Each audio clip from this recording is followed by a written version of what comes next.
ATiC is a well-established design centre which works with companies, both small and large, to help them turn their ideas from the drawing board into real marketable products. And particularly we focus on the work of user experience testing.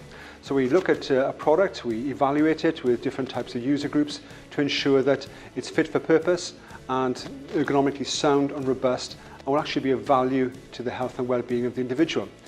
We work with a range of companies over the years, but we have a very particular close relationship with Cerebra, which is a research charity based in Carmarthen. Now, Cerebra has operations around the UK, but here in Swansea they have the Cerebra Innovation Centre. And we've worked with them for a number of years now to help them turn their ideas into products which can really meet the needs of youngsters with brain injury and other neurological conditions. My work within the university has been related very closely to a charity called Cerebra.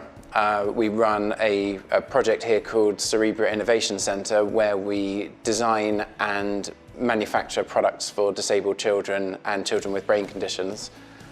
Those products can range very widely from something to help them get around school, around the home, access computer equipment.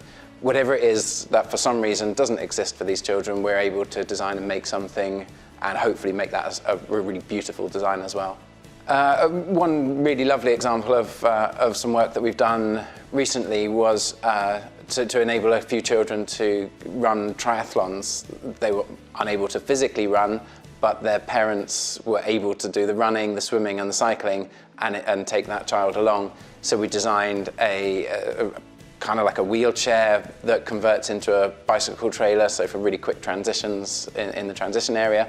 And then through to what you can maybe just see here, a really stunning and very hydrodynamically stable watercraft. So people were able to swim and pull the children with minimal drag to themselves.